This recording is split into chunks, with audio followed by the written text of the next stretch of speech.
Human trafficking, the illegal trade of human beings for the purpose of commercial sexual exploitation or forced labor. Worldwide, there are 27 million incidents of human trafficking in a year. In the United States, roughly 16,000 people are being trafficked annually. In 2011, there were 63 reported cases of individuals being trafficked in Iowa alone. The two major forms of human trafficking are sex and labor by coercion. Labor makes up 19% of all human trafficking incidents and can be found in places like sweatshops, commercial agriculture, domestic households, construction sites, and restaurants. 80% of human trafficking cases are through sexual exploitation. They often take place in massage parlors, escort services, adult bookstores, modeling studios, in bars or strip clubs. It may be in your own backyard. Most sex trafficking is done via the internet, and the days of women and girls walking the streets are really falling by the wayside.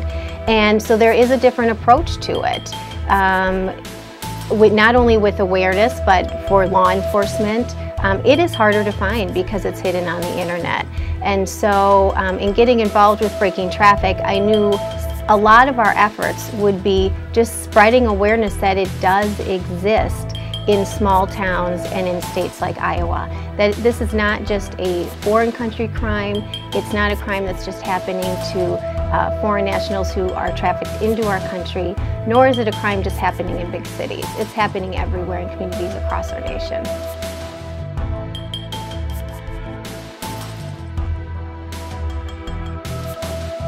Did you mean in Iowa slavery is legal? The answer was yes. I went, you're kidding. I said, well, we have to do something about that. But in the back of my mind, I thought, this really isn't Iowa, you know, we've got to prepare for this. But this is California, Arizona, Florida, Texas, New York, whatever. And as I was thinking that, he said, well, today we are prosecuting someone using the federal law in Cedar Rapids, Iowa.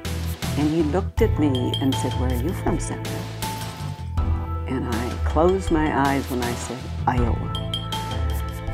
According to the U.S. Department of Justice, 50 to 75,000 people are trafficked within the United States. Now I'm just talking about domestic human trafficking. And there's, of course, there's international and domestic. On the international side of the equation, it's estimated 25 to 35,000 people are trafficked into the United States every year. This is not necessarily the people you see crossing the border in Texas, but this is a little bit of a more sophisticated type of routing. And usually they may be coming from Europe, they may be coming from Asia, Africa, even England. What we're talking about here is domestic. And with 50 to 75,000 people being moved around the country every day, you have to stop and think of the geographics involved here. With Iowa being placed where it is, you've got Kansas City to the south, Minneapolis to the north, Chicago to the east, and Omaha to the west.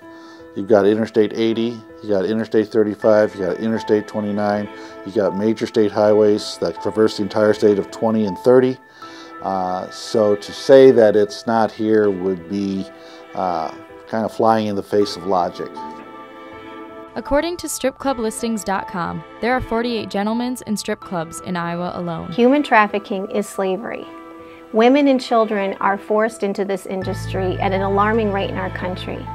What other industry in our nation is run on slave labor and yet is still socially acceptable? I can't think of one. And the only way I believe that we are going to ever end human trafficking is to end demand. And to end demand for the commercial sex industry, in order to do that, we have to start changing mindsets. How do we deal with this issue of creating a legal environment where demand is escalating, and that's why trafficking is escalating, is because there is demand, because it's highly profitable. You know, how are we going to deal with this as a society? business people, especially businessmen, will sometimes frequent strip clubs, buy dinner for clients at strip clubs, entertain their guests at strip clubs in order to close a sale or make a deal or build, relationships or that kind of thing. And some of those expenses that are incurred are tax-deductible expenses, and we are paying for them as taxpayers. I mean, the people who are out there purchasing trafficking victims are people who are working, who have money to pay for it, who have families and wives. We are creating demand for human trafficking as a society. Before 2006, the state of Iowa had 0 existing laws against human trafficking. Iowa in general had the attitude that it simply didn't exist in small-town Iowa. We want to prosecute these people here. We don't want to give just to the federal government. We want to do that. I said, okay, then we got to have a law. In 2006, Senator Maggie Tinsman drafted what is now known as Iowa Law 710A. On April 4, 2012, Governor Branstad wrote House File 2390 into Iowa law, both of which aim to protect innocent victims of human trafficking. With House File 2390, Iowa now has the capacity to prosecute individuals as human traffickers if they exchange anything of value for sex with a child. Whereas before, according to just Iowa Code 710A, in order to be prosecuted as a human trafficker, you needed to be in collaboration with another person. So you needed to have 2 or more parties involved in commercial sexual exploitation of a child. Also with House File 2390, people who are involved in trafficking, either pimping out children or purchasing any kind of sexual activity with children, can no longer use the defense that they didn't know the person was a child in order to be protected against prosecution. So typically when someone is sex trafficked, they get a fake ID if they're underage. But a person can't say, well, they had an ID that said they were 21. That's no longer viable. And also, people who are prosecuted for the human trafficking of children in our state now must register as sex offenders. The way information is generally recorded by law enforcement in Iowa is that officers make a report. Those reports are compiled.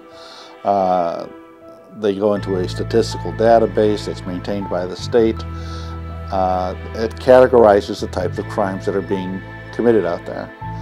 One of the problems that we have when it comes to human trafficking is the system wasn't designed to capture those kinds of statistics.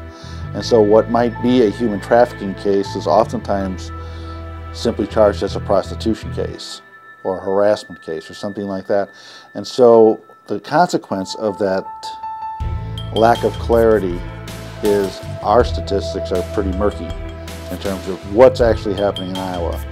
Now, the Human Trafficking Enforcement and Prosecution Initiative that is out of the Attorney General's office is working on that process. That's one of the things that we identified as a problem, one of the things that we want to correct by clarifying, redefining the numbers in such a way as that we capture the true identity of human trafficking here in Iowa. There are some advantages to being able to arrest them, as in Brittany Phillips' case.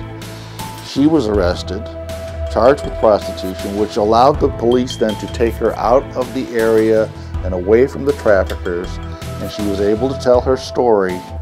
And luckily, the Chicago Police Department did a really fine job with that case. And ultimately, what happened before she left, the Illinois State's Attorney dropped the charges against her. And that's kind of part of the debate is do we keep charging them or don't we? Because sometimes, from a tactical advantage, from a tactical viewpoint, it is an advantage to have that there. In the state of Iowa, when a new officer is hired, they go to the Iowa Law Enforcement Academy and they receive the training as part of their basic training at the ILEA. A couple of years ago, to train all of the officers of the Waterloo Police Department, we had special training set aside for the officers to be able to look for and recognize signs of human trafficking. Check out what is being done in your area. Raise awareness and inform your legislator that you do care. The Waterloo Police have taken the first step. Now so should you. What we want to do is educate our kids not only about sex trafficking and what's going on in our nation so that they can better protect themselves or intervene if they know of another student who might be in trouble, but to start getting them to think about the other side, and so that we can change that mindset. And I always say to kids, you have a choice. No one can make that choice for you. You have to make the choice. Do you want to choose to be part of the demand for an industry that is run on slave labor? Or do you want to be part of the collective voice of people who say that our country there's no place for slavery in our country? It's their choice. But how do you make a choice if you don't see the other side of the story? Make the choice today to be an active part in putting an end to modern-day slavery. For more information, visit www.breakingtraffic.org or find Iowa statistics on the Polaris Project. Also, don't forget to check out our website, www.empirerisesfilm.com.